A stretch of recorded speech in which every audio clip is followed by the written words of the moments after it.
Hi there, everyone. We are just welcoming everyone into the room and we will get Nous started. accueillons tout le monde dans la salle. Hi, Julie. It's nice to Bonjour see you. Julie. It's fun to see all of the names of folks who are popping in. Lovely to see some familiar faces. Well, not really faces, but names.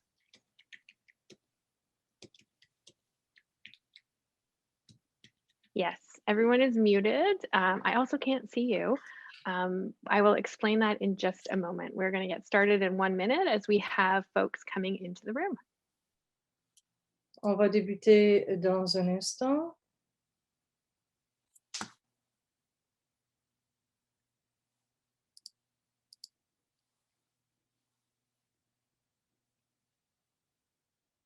Okay, we have folks from all over the country who are joining us. This is wonderful. We are going to get started in just a moment as we have more people logging in and joining us. Alors, on a des gens qui vont se joindre à nous incessamment.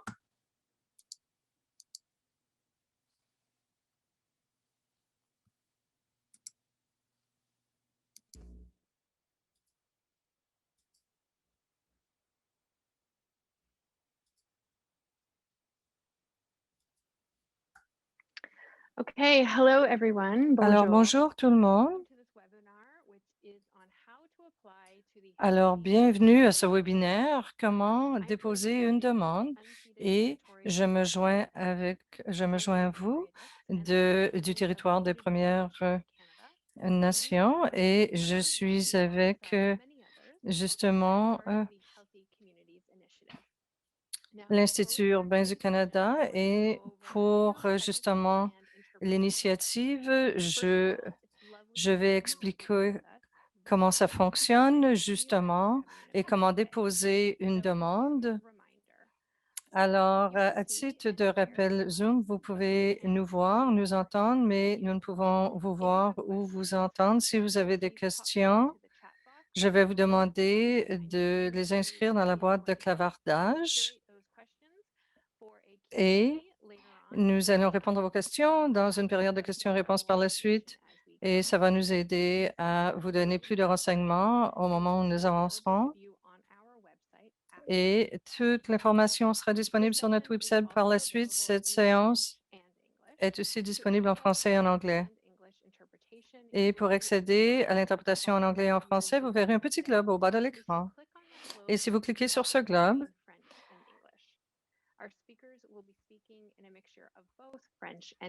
et alors donc, l'interprète reviendra dans un petit moment. So today, we are excited to dive into the application process for the Healthy Communities Initiative. I know many of you were with us just 2 days ago when we announced this program, and we're delighted to see you back here today. The Healthy Communities Initiative is a vital step in our collective response to COVID-19. It will provide an opportunity to create the places and spaces. Alors donc, voici l'ordre du jour. On va vous donner un aperçu et l'admissibilité, les concepts clés détails du processus de demande, portail de demande en ligne et ensuite les questions. Et on va voir comment ces idées vont se transformer, on va les réunir. Et dans la séance, on va voir comment transformer ces idées incroyables en application. Vous pouvez voir l'ordre du jour à votre écran. Alors, nous allons, comme j'ai dit, parcourir les exigences et aussi les projets qui seront ciblés. Ensuite, on va passer en revue les concepts clés qui seront disponibles sur le site. Such as our regional models and permits and approvals. And last, we will do a brief walkthrough of what the application portal looks like so that you are well equipped in order to move forward with your application. At the end, as I said, we will have a question and answer period for as much time as we have possible together. L'interprète reviendra dans un petit moment. Nous éprouvons des difficultés techniques. So sit back, relax. It is recorded, as I said, so you don't have to take too many notes. And I think we're ready to dive in. Over the course of this webinar, you're going to meet a few different individuals who are part of the team bringing this forward. And we're going to start with Allison. Allison, over to you. Thanks, Andrea. We'll start with a really quick overview of the Healthy Communities Initiative. Jacqueline, if you could just go ahead 2 slides, please. Thank you. So, what is the Healthy Communities Initiative? The Healthy Communities Initiative is a $31 million Alors, en investment quoi consiste l'initiative pour les collectivités en santé? L'initiative pour des collectivités en santé est un investissement de 31 millions de dollars du gouvernement du Canada pour transformer les espaces publics en réponse à la COVID-19. FCC collabore avec l'Institut urbain du Canada et d'autres partenaires pour servir les communautés canadiennes qui aimeraient déposer une demande. Alors, on va trouver des projets intéressants qui nous aideront justement à nous connecter avec les gens tout en exerçant la distanciation physique. Et voici les partenaires qui sont impliqués. Et il y a plusieurs partenaires tels que vous pouvez voir. Ils sont vibrants pour des espaces vivants et dynamiques et comportent Fondation communautaire du Canada, Institut urbain du Canada, et je vois LIL et J. Petter Placemaking, et aussi pour les communautés noires. Alors, Who are eligible to apply for the Healthy Communities Initiative. qui peut formuler la demande? Un large bassin de demandeurs est admissible. Les listes des organismes admissibles sont ci-dessous. Alors, les municipalités ou leurs organismes et ou les sociétés municipales, les corps dirigeants autochtones, un organisme provincial ou territorial qui offre des services municipaux, un organisme enregistré à but non lucratif.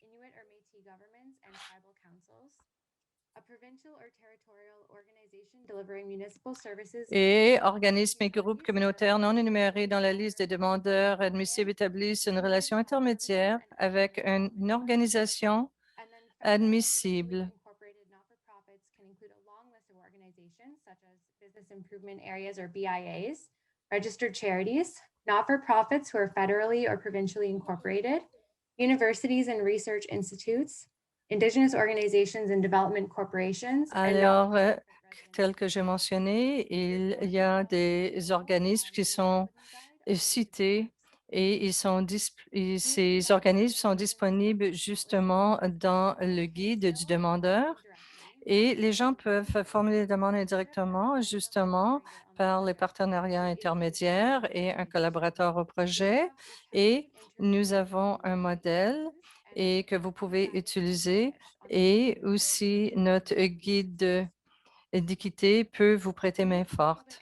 Et permettez-moi de parler des projets admissibles. Et si votre organisme est admissible, votre projet doit faire preuve de 5 critères pour qu'il soit admissible. D'abord, il doit répondre aux besoins identifiés résultant de la COVID-19.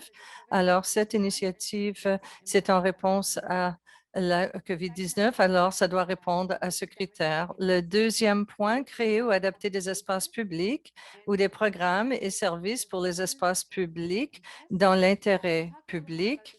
On va en parler davantage plus tard, mais votre projet doit avoir lieu dans un espace public. Troisièmement, il faut démontrer un souci de la collectivité et des liens avec elle. Et je vais aborder cela dans le détail un petit peu plus tard. Et le quatrième élément, servir le grand public ou une population touchée de façon disproportionnée par la COVID-19. Et 5, j'aimerais dire que pour le numéro 4, votre projet doit desservir le public dans l'ensemble ou ceux qui ont été justement atteints des conséquences de la COVID. Et cinquièmement, aborder au moins un des 3 thèmes de l'initiative pour des collectivités en santé. Il y a 3 thèmes et votre projet doit figurer sous l'un de ces thèmes. Et maintenant, je vais céder la parole à Michel pour vous parler de ces 3 thèmes. Merci, Allison.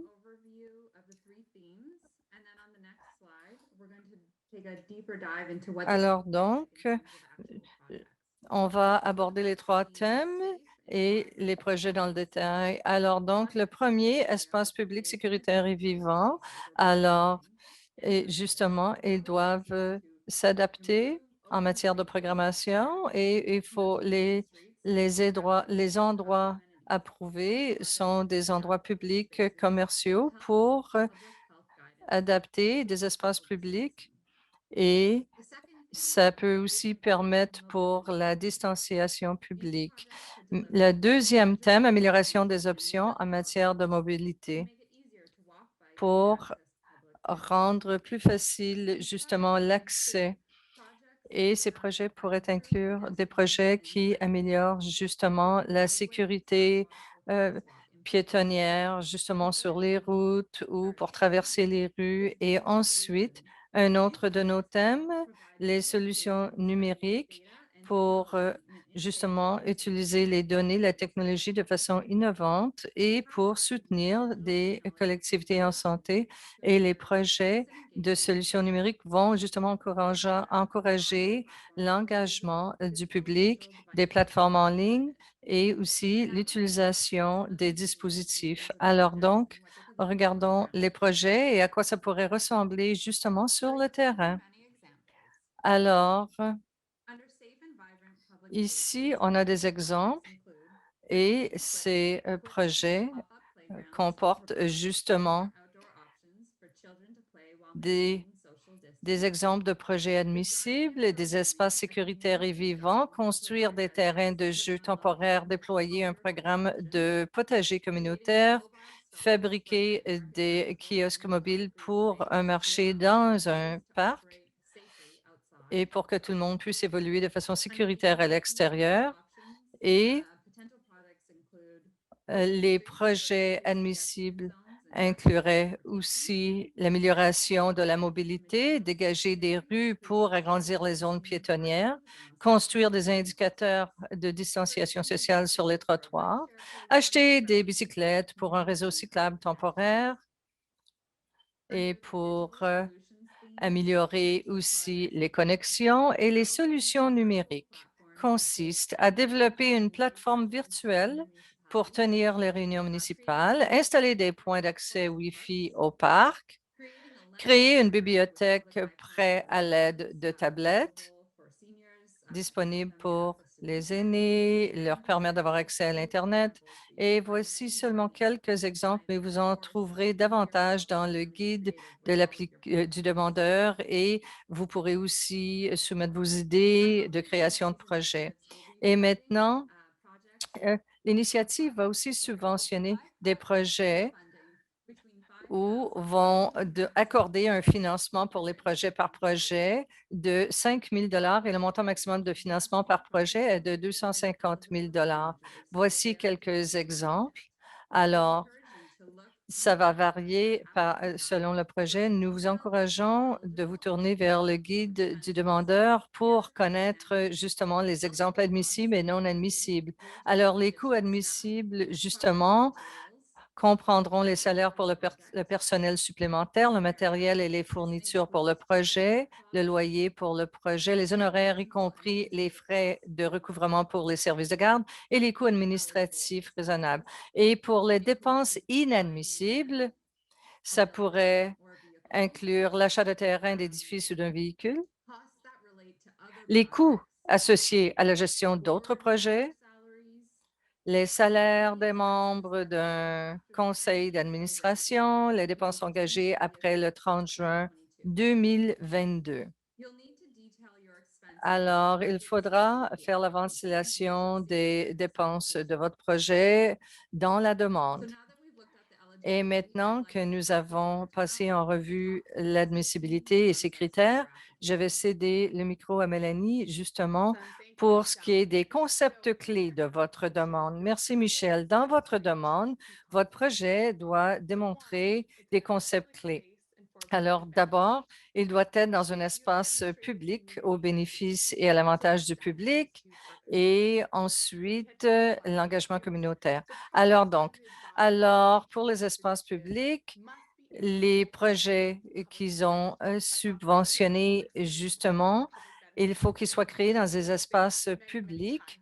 Et je vais dire ça souvent. Alors, les projets dans les espaces publics ont lieu et sont exploités par les municipalités au niveau provincial, fédéral, et ça comporte les rues, les parcs, et jusqu'aux organismes à but non lucratif, alors que les espaces sont partagés avec des institutions au sein de communautés autochtones. Alors, je vais continuer sur ce que Michel a partagé avec quelques exemples supplémentaires.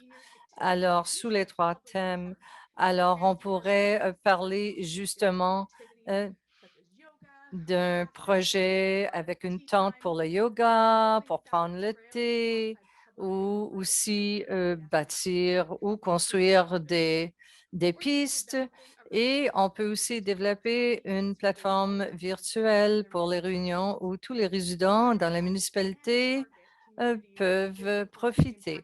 Alors, pour les communautés qui ont été atteintes par la COVID-19, il faut que ce soit situé dans des espaces publics. Si vous voulez créer un projet pour les aînés ou du yoga pour les aînés dans une tente, c'est un projet qui cible les aînés, mais les autres peuvent aussi participer. Alors, nous recommandons de passer en revue le guide du demandeur pour plein d'autres exemples pour des projets admissibles et en contrepartie, un projet qui n'est pas admissible et accessible au public en général n'est pas admissible.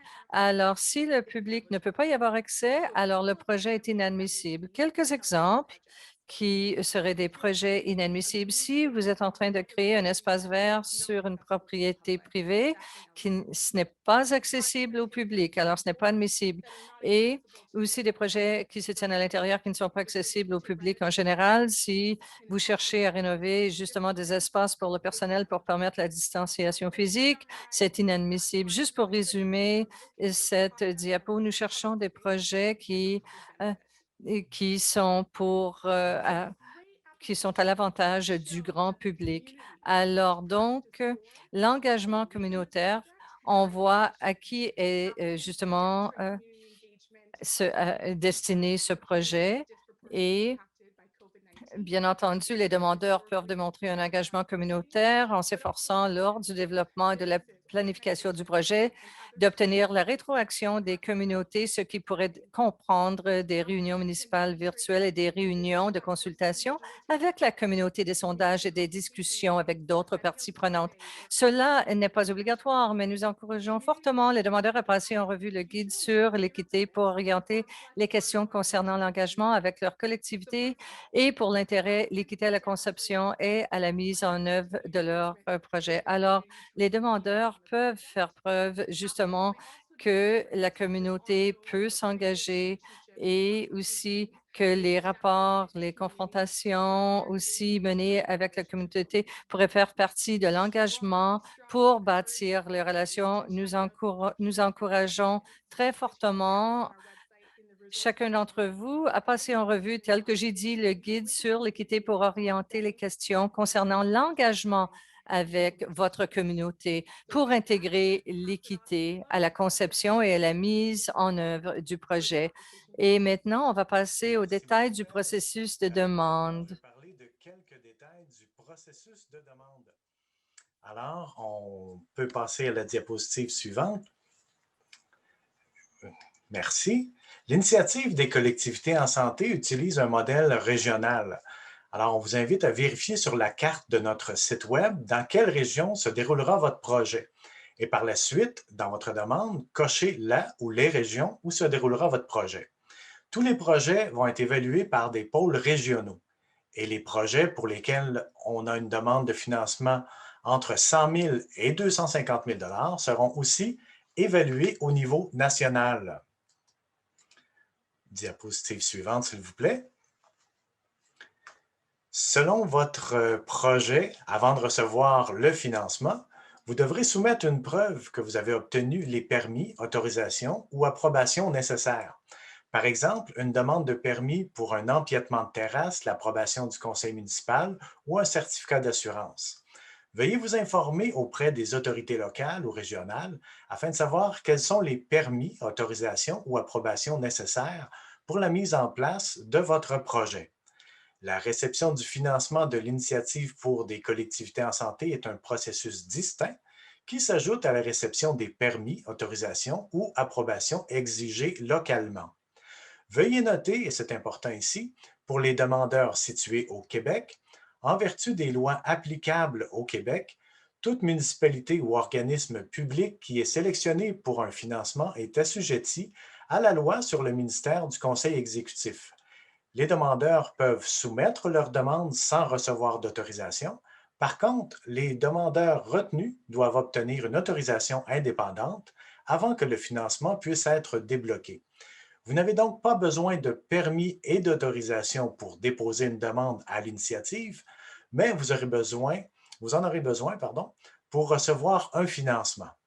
Alors, à ce moment-ci, je passe la parole à mon collègue Alan qui va nous parler du portail de demande en ligne. Alan?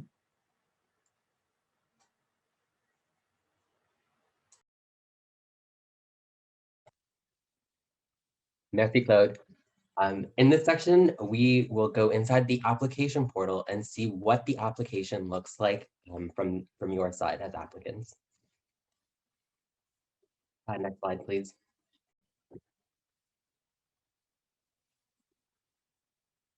In the first section of the application, Dans la première section de la demande, il y a un sondage d'admissibilité et il faudra indiquer quel genre d'organisme vous êtes et pour voir le type d'organisme et ensuite de cliquer.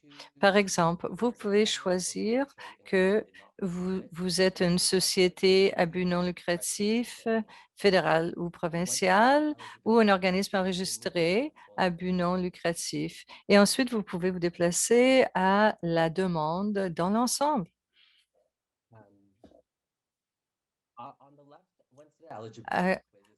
Maintenant, à gauche, une fois que le sondage d'admissibilité ou le questionnaire est complété dans la première section, vous devrez donner des renseignements au sujet de votre organisme, c'est-à-dire votre contact à titre de demandeur et les coordonnées de votre organisme, ainsi que votre mandat, votre titre et de la façon que votre organisme s'engage avec la communauté. Ici, vous allez aussi indiquer si vous postulez à titre d'organisme unique ou en partenariat avec d'autres. Et à la section 2, on vous donne les renseignements. On vous demande les renseignements sur votre projet. Dans cette section, on va vous demander le titre de votre projet et la description de votre projet. Et vous allez aussi indiquer chacun des thèmes que cible votre projet. Et vous avez entendu parler de ces thèmes. Ils touchent justement l'ajustement des espaces publics, la mobilité et les solutions numériques. Et aussi, vous voyez comment vous pouvez engager la communauté et quels sont vos projets qui seront énumérés, qui mènera l'initiative.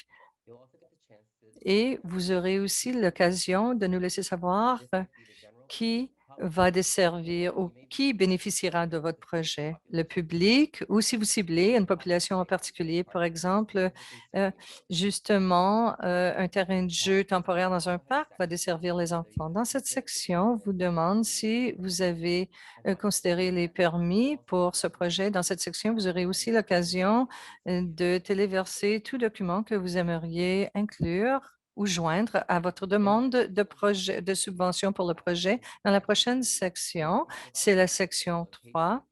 Justement, vous devriez fournir l'endroit, le budget, le calendrier du projet tel que mentionné plus tôt. Nous abordons une approche régionale. Dans cette section, vous devriez nous indiquer dans quelle région votre projet se déroulera et vous devrez indiquer le début et la fin de votre projet et aussi quelle est la nature de la demande du financement, quel genre de financement et le budget. Ici, on va passer par le modèle de budget. Ma collègue Sally va parcourir cette diapo. Merci, Alan. Je suis ravie d'être ici avec vous tous aujourd'hui et de vous présenter la suite de la demande. Thank you, Commençons Alan. I'm par happy les to be modèles de budget. with you today. Vous téléchargez les modèles de budget de notre site web ou bien de la demande elle-même. Vous verrez qu'il y a deux onglets différents qui représentent les deux budgets ou les deux modèles différents. Le premier onglet, c'est pour le budget simple. Utilisez celui-ci si votre projet sera entièrement financé par cette initiative. Le deuxième onglet, ça représente le budget plus détaillé et nous vous suggérons d'utiliser ce budget si votre projet sera financé en partie par cette initiative et en partie par d'autres financements.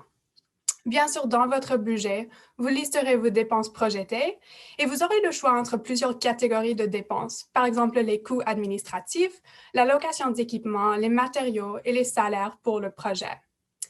La case jaune que vous voyez sur les modèles sur l'écran, ça vous donne également quelques considérations générales sur l'équité pour votre budget.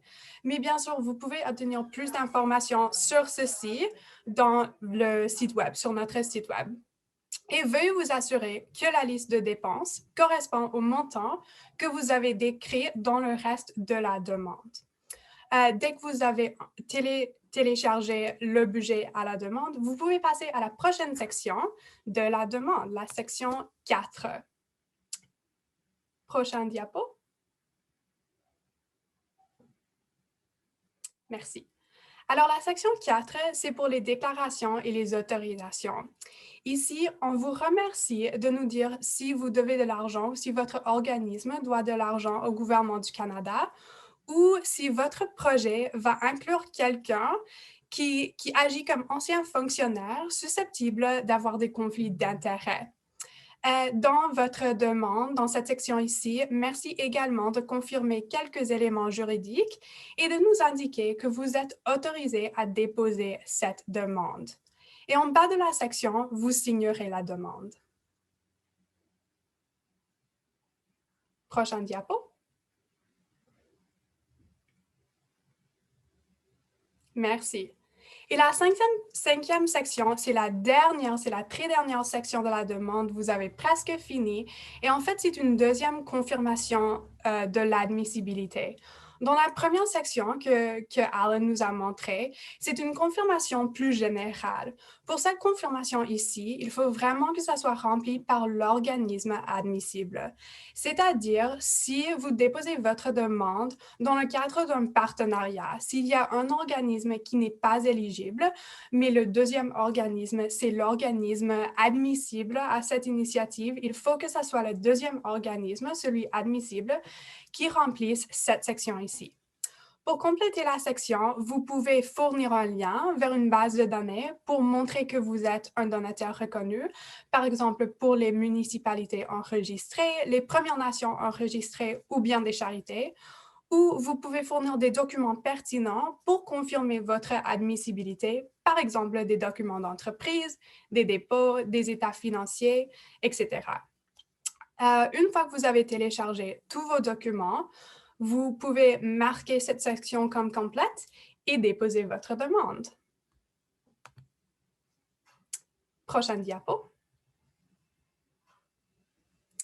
Et bien sûr, nous comprenons que nous venons de vous offrir beaucoup d'informations. On espère fortement que ce webinaire vous a été utile, mais nous reconnaissons que vous cherchez peut-être plus d'informations. Notre équipe souhaite vous donner le plus de ressources possibles pour vous aider dans votre demande. Et sur la page initiative de notre site web, vous trouverez de nombreuses ressources qui peuvent vous être utiles. Celle-ci inclut le guide du demandeur. Ça, c'est vraiment votre ressource la plus importante sur l'initiative. Mais également sur le site web, vous trouverez des conseils sur l'équité, comme plusieurs personnes dans cet appel ont déjà mentionné, mais ça vous fournira des informations sur l'équité, le partenariat, votre budget. Vous trouverez aussi un glossaire avec quelques définitions clés, ainsi qu'une vidéo qui montre avec des captures d'écran exactement comment compléter et déposer une demande.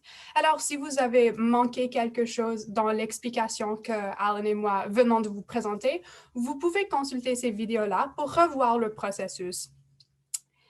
Actuellement, On est dans le processus d'organiser une série d'événements appelées des séances de mobilisation de la communauté. Et ces sessions vont avoir lieu au cours des prochaines semaines. Et nos partenaires dans ces sessions vont parler davantage des infrastructures dirigées par la communauté et comment faire des demandes de financement. Et on espère que ces sessions vont être utiles pour vous aussi. Enfin, si vous avez toujours des questions, vous pouvez contacter notre équipe d'assistance à l'adresse courriel chci@communityfoundations.com ou en français iccs@communityfoundations.com et on sera très heureux de répondre à toutes vos questions. Un grand merci à vous tous et maintenant je passe la parole à Andrea pour les questions.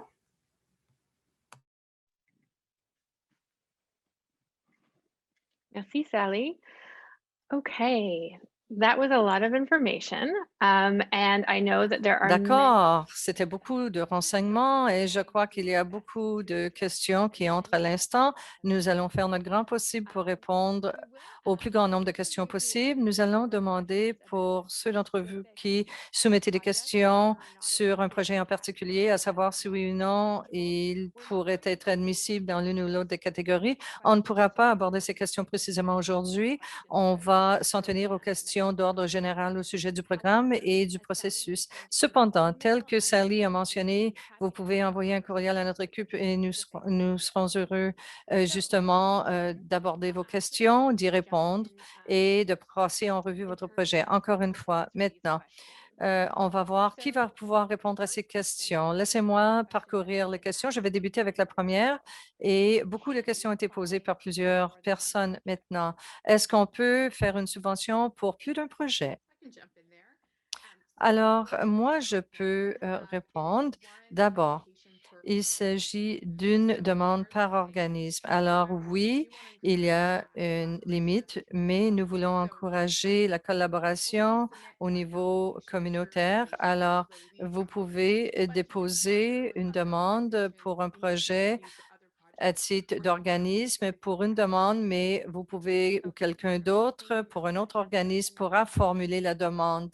D'accord. Une autre question en même temps. Bon travail, merci.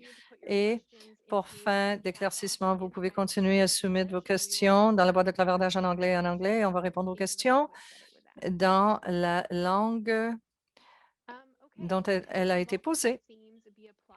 Alors, est-ce que des thèmes multiples peuvent s'appliquer à plusieurs projets ou sont-ils restreints à un thème par projet? Mel, tu veux répondre à celle-là? Nous savons que les projets sont complexes et aussi globaux et c'est bien pour des thèmes multiples. Maintenant, je vais m'en remettre à Alan justement pour la répartition justement des projets ou des subventions. Tel que mentionné, tous les demandeurs peuvent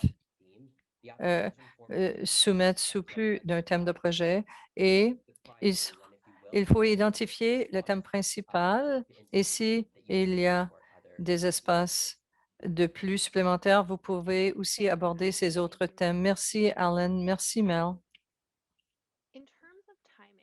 En ce qui touche les délais et les échéanciers, deux questions ont été soulevées de nombreuses fois en ce qui touche les échéanciers. Est-ce que la subvention rétroactive disponible du 1er juin 2020 justement jusqu'à juin 2022? Oui, on reconnaît qu'il s'agit que cette subvention est en réponse à la COVID. Oui, les demandes sont rétroactives, les subventions sont rétroactives, mais on voit qu'il y a beaucoup de projets dans la boîte de clavardage. Il y aura une grande demande pour ces projets. Je vous demande de considérer cela au moment de votre demande, mais oui. Justement, ce sera rétroactif jusqu'au début. Alors, reste en ligne parce que je crois que tu peux répondre à la prochaine question et ça touche les projets en cours. Alors, pouvez-vous expliquer la différence entre les projets en cours et en réponse à la COVID et où justement on pourrait intercepter le tout? Oui. Ravi de le faire. Alors, donc, l'intention derrière cette subvention, c'est que nous éprouvons la COVID. Les communautés doivent se réunir et doivent se brancher. Et que pouvons-nous faire pour repenser nos espaces publics? Et voilà l'encadrement et le cadre de cette subvention en réponse à la COVID. Alors, ce n'est pas juste pour les projets en cours, mais c'est vraiment à l'intention des projets qui ont été ou pour les projets des communautés qui ont été atteintes par la COVID. Merci. Alors, Alison, Michel, je vais vous demander de répondre à cette question. C'est une question qui demande un éclaircissement au sujet des demandeurs. Qui sont-ils et dans quelle région? Et je sais que la réponse sera probablement non pour certaines régions, mais qui peut faire la demande? Absolument. Alors, je n'ai pas vu Alison activer sa caméra, alors je vais répondre. Alors, divers organismes peuvent formuler une demande. Et ensuite, selon le modèle de partenariat pour ceux qui ne sont pas énumérés comme étant admissibles. Alors, la meilleure façon est de vérifier dans le guide du demandeur pour voir toute la liste des organismes qui s'y trouvent. Cependant, les municipalités sont admissibles et les autorités gouvernementales autochtones sont admissibles et à but non lucratif, de bienfaisance ou caritatif également. Et je vous demande de vérifier à nouveau le guide du demandeur. Et si vous n'êtes pas un organisme admissible, vous pouvez collaborer avec un organisme collaborateur pour faire avancer votre projet, ce qui signifie qu'un organisme, et non pas un individu, mais un organisme pourrait mener le projet et le diriger. Et là, vous seriez un collaborateur puisque votre organisme n'est pas admissible. Et nous avons des formulaires dans le guide de la demande et dans les formulaires d'intermédiaire, d'approbation d'intermédiaire. Alors, nous pouvons vous aider avec cela si votre organisme n'y figure pas. Très utile. Merci beaucoup, Michel. Et un petit rappel de vous tourner vers le guide de demande parce que l'équipe a investi beaucoup d'efforts à créer ce guide. Il devrait répondre à 99 les questions que les gens poseront. Alors, j'aimerais aussi rappeler à tout le monde que nous sommes enregistrés. Je vois qu'il y a d'autres réponses qui entrent à l'instant. Oui, nous sommes enregistrés. Les diapos seront disponibles. Pas de souci. Rassurez-vous à cet effet. J'aimerais aussi aborder la portée des projets. Et il y a quelques questions qui ont été soulevées sur la portée du projet. Et la première, est-ce qu'un organisme caritatif national, et tel que Michel a souligné, ça peut être divers types d'organismes, mais à l'échelle nationale, sont-ils admissibles pour fournir plusieurs demandes pour de multiples régions? Mel, tu veux répondre à cette question? Oui. Alors, nous reconnaissons nous avons des frontières. Les projets peuvent traverser les frontières d'une région à l'autre.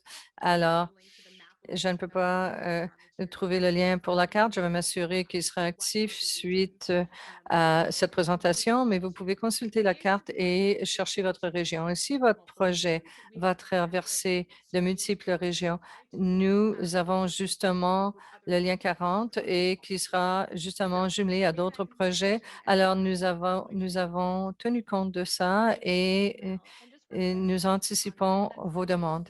Oui, et ça signifie une demande par demandeur néanmoins, n'est-ce pas? Oui, génial. Merci. Merci pour cela. Alors, je vais maintenant aborder des questions précises, pas pour les questions générales ou les projets en général, mais maintenant pour la subvention. Y a-t-il des précisions, des exigences justement pour les subventions? Non. Et il y a des limites pour le financement de 5 000 à 250 000 $. Alors, si vous avez d'autres partenaires qui peuvent aider à faciliter votre projet, c'est génial. Alors, donc, il n'y a pas de limite à ce niveau-là si ça se situe dans ces chiffres. Et maintenant, Pour le financement, les gens peuvent postuler et faire la demande pour le montant maximal également si ça répond aux critères d'admissibilité. Oui, et souvent nous recevons des questions comme celle-ci et je l'ai vu à quelques reprises. Alors, j'aimerais passer quelques moments à réfléchir sur cette question. En ce qui touche l'administration et les frais généraux pour chacun des projets, y a-t-il un maximum? C'est jusqu'à concurrence de quoi pour cette ligne touchant le budget? Alors, je vais demander à Alan pour aborder cela en ce qui touche les modèles de budget et comment nous demandons que le financement se présente justement dans ce cadre. Oui, pour ce qui est du budget tel que mentionné, nous avons deux modèles. Un pour un budget simple ou un budget unique, alors que votre projet exige toute la subvention pour faciliter l'initiative pour les collectivités en santé. Le deuxième budget, le deuxième modèle, est à l'intention des plus grands projets à plus grande échelle avec des sources de revenus multiples.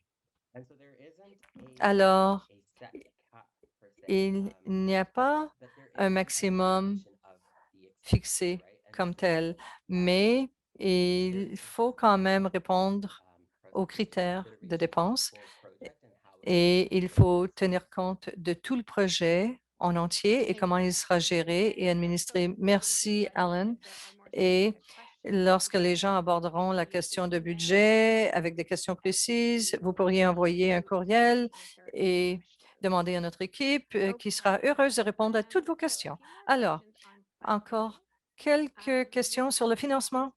Est-ce que les demandes seront étudiées selon premier entrée, premier servi ou selon un autre modèle?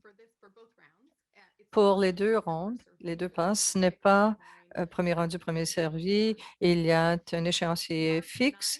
Alors, le 9 mars, maintenant, je m'avance, le 9 mars, les demandes sont dues et à ce moment-là, elles seront étudiées dans l'ensemble en même temps. Et les résultats seront communiqués entre cette date et le 15 avril au plus tard. Exact. Alors, pour poursuivre à cet effet, le 9 mars est l'échéancier pour soumettre votre demande pour la première ronde et le 15 avril, tous les résultats seront communiqués et le financement débutera après le 15 avril. Génial, merci.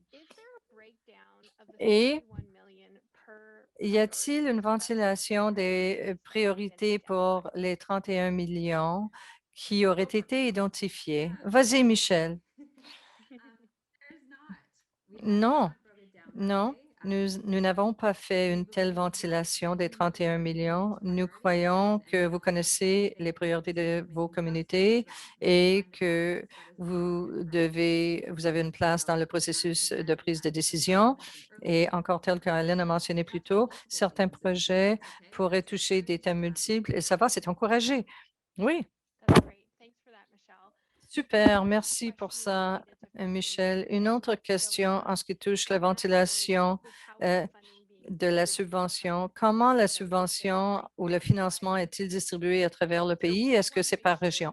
Alors, nous voulons nous assurer que là où vous êtes situé à travers le Canada, sur les côtes est, ouest, sud, nord, que vous êtes admissible. Alors, nous avons distribué, fait une répartition selon les régions de sorte que vous puissiez formuler une demande et que tout le monde aura la possibilité de déposer une demande. Et s'il y a des régions qui sont sous-estimées ou surestimées, je ne crois pas que ça arrivera pour justement le financement, mais je vous encourage à regarder la carte et d'obtenir plus de renseignements pour savoir ce qui est disponible dans votre région. Génial, merci pour cela. Alors, voici une très bonne question. Je crois que nous y avons répondu, mais j'aimerais l'aborder à nouveau. À savoir, serait-il possible d'avoir de la rétroaction sur quelques idées de projets que nous avons en tête, justement? Oui, nous sommes ici pour vous aider. pour votre admissibilité, pour savoir aussi déterminer ce qui est admissible et non admissible. Et on va vous dire si oui ou non c'est possible. Et sentez-vous bien à l'aise de communiquer avec nous si vous avez des questions sur l'admissibilité de votre projet. Un projet par demandeur, bien entendu. Oui, merci pour ça, Mel. Merci, merci. Alors, Alan, je vais maintenant vous demander de répondre aux prochaines questions dans le portail. La première, est-ce que la demande, si on n'est pas en mesure de déposer au départ, que va-t-il se passer? Oui, et on a cette fonctionnalité dans le portail. Alors que vous tapez et vous avez demandé votre demande, vous pouvez y retourner plus tard si vous ne pouvez continuer. Et nous avons une version PDF. Si vous désirez planifier, organiser votre proposition en ligne à différents moments. Merci beaucoup, Ellen. Où trouver la version PDF? La version PDF est disponible justement à initiative pour les collectivités en santé.ca sur notre site Web. Une autre question.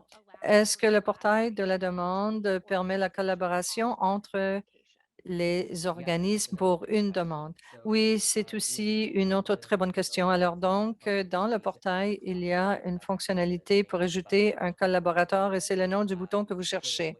Alors donc, ce que vous allez faire, vous allez entrer le nom et le courriel de l'autre partie prenante du collaborateur. Il recevra une invitation du système et vous pourriez partager la demande à ce niveau. Merci beaucoup. Super. Il nous reste encore quelques moments. Nous allons poursuivre. Alors, pour l'un des sujets que nous avons abordés plus tôt au sujet de la consultation sur l'engagement des communautés et aussi pour l'innovation, est-ce que le processus de consultation des communautés peut faire partie du projet de financement? Aussi, il faut que ça se tienne au préalable. Oui, nous avons reconnu que justement les échéanciers sont serrés et nous voulons voir votre projet d'engagement. Alors, dans votre demande, vous pouvez donner les détails, à savoir à quoi ça ressemble au cours de votre planification et de votre formulation de demande. Merci, Mel. Voici une question très importante. Et celle-ci recherche plus d'informations sur la première ronde, la deuxième ronde, et est-ce que la deuxième ronde sera les sommes résiduelles de la première ronde ou pas? Alors, peux-tu expliquer ça, Mélanie? Et je sais que Claude a touché ça. Maintenant, comment fonctionneront justement ronde 1 et ronde 2 et l'allocation, la répartition du financement et des subventions? Oui, nous voulons vous donner plus de temps au-delà du 9 mars pour formuler votre demande. Alors, on veut permettre au groupe justement de prolonger la collaboration et de fournir des détails au moment de la planification. Alors, oui, ne vous inquiétez pas si vous n'avez pas déposé votre demande au cours de la première ronde. Il y a plein d'argent de disponible pour le financement. Ne vous en faites pas, pas de souci. Merci, génial. Merci pour cela, Mélanie. Une autre question en ce qui touche les catégories au sein des rondes ou des cycles. Alors, il y a une question sur catégories de budget qui seront jugées ensemble. C'est-à-dire, est-ce que les demandes de 5 000 seront étudiées avec les demandes de 250 000 ou si elles seront étudiées différemment et séparément selon les montants demandés? Alison, oui, je peux répondre à cela. Alors, pour les projets de plus de 100 000 seront dirigés justement vers un processus différent. Et les projets entre 5 et 100 000 seront étudiés ensemble. Et ensuite, les plus grands projets seront comparés les uns les autres. Super. Merci beaucoup pour cela, Alison. Et ceux qui sont sélectionnés, qui travaillent à partir de plusieurs régions, des régions multiples, ils seront étudiés séparément également au cours d'un processus séparé. Merci, Michel. Là-dessus, je me demande si on pourrait aborder qui justement décidera du processus dans les deux différentes catégories que nous avons déjà identifiées. Sure.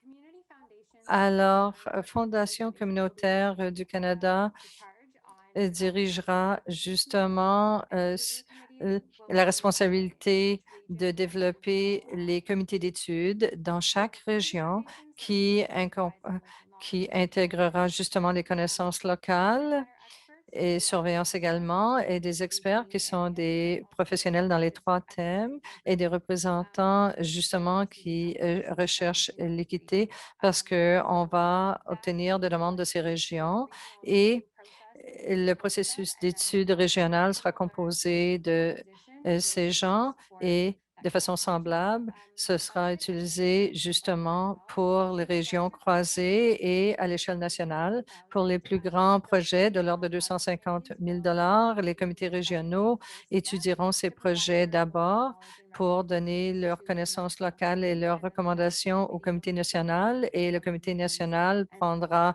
son orientation justement des décideurs pour décider eux-mêmes des projets qui seront justement pour lesquels seront demandées les subventions. Merci encore, Alison. Je vais remonter à la question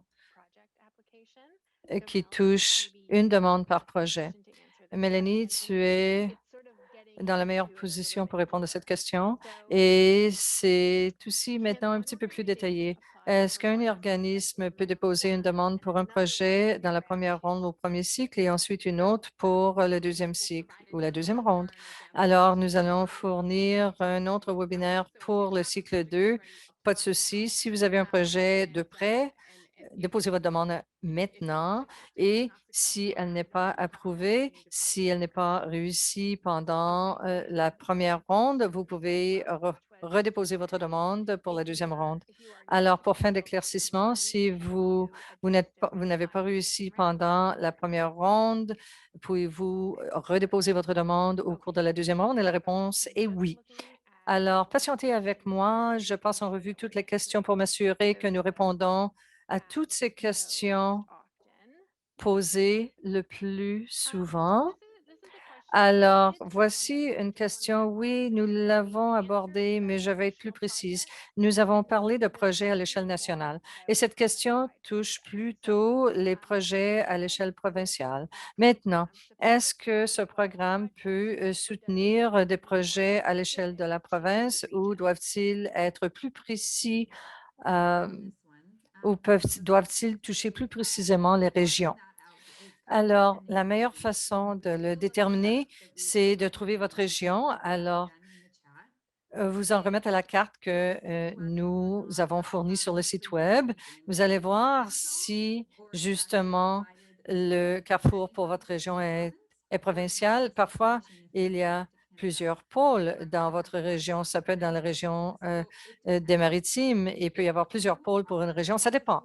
Si vous êtes dans une situation où votre projet couvre plus d'un pôle régional, prenez la carte, regardez où est situé le vôtre et si il y a plus d'un pôle régional. Alors donc, ça, c'est dans la demande comme telle, il y a un espace qui demande mon projet se déroulera dans plusieurs régions et vous pourrez y répondre. Et si vous êtes dans une province où il y a uniquement une région, un pôle régional, vous pourriez déposer votre demande à ce pôle régional. Merci, génial. Merci pour ça, Michel. J'aimerais ajouter aussi que la carte, elle est très colorée, elle est géniale, elle est très belle. Alors, on veut que vous soyez fiers de dire, voici mon projet, voici ce qu'il couvre comme région et ça couvre plus d'un pôle régional et on voulait que ce soit le plus convivial possible pour vous aider. Alors, celle-ci sera l'avant-dernière question. Y aurait-il une surveillance continue une fois le projet complété et pendant le projet, lorsqu'il sera en cours? Alors, à la fin du projet, et vers la fin, on veut savoir comment ça s'est passé. On veut savoir ce qui a fonctionné, les collaborations, les histoires. On veut capturer l'incidence des histoires. Alors oui, il y aura un rapport à la fin. Alors, il s'agit d'une mesure en réponse à la COVID. Alors, oui, nous sommes atteints par divers protocoles de santé. Alors, s'il y a eu des obstacles, des écueils, et si vous avez eu de l'aide, de l'initiative, on va être en contact avec vous pour savoir si le tout se déroule tel que prévu. Merci beaucoup. Ce sont des histoires très, très importantes que nous voulons capter. Alors, c'était l'avant-dernière question. Et la dernière question est une question que nous avons pour vous tous. D'abord, merci pour votre temps et d'avoir participé. Aujourd'hui, vous avez posé des questions incroyables et j'espère que nous avons donné beaucoup de renseignements pour pouvoir déposer votre demande. Si vous avez plus de questions, alors communiquez avec votre équipe. Nous avons partagé notre courriel dans la boîte de clavardage. Nous sommes ici pour répondre à vos questions, pour vous aider à naviguer le processus. Et notre dernière question est par le biais justement d'un pôle pour savoir comment et de quelle façon vous avez reçu cette information et si elle vous a été utile. Je vais vous demander de faire cela et nous anticipons nos entretiens, nos conversations, vos idées superbes. Nous vous souhaitons une très belle journée au nom de tout le monde et en partenariat avec l'Initiative pour les collectivités en santé. Merci de votre participation et d'avoir été là. Portez-vous bien.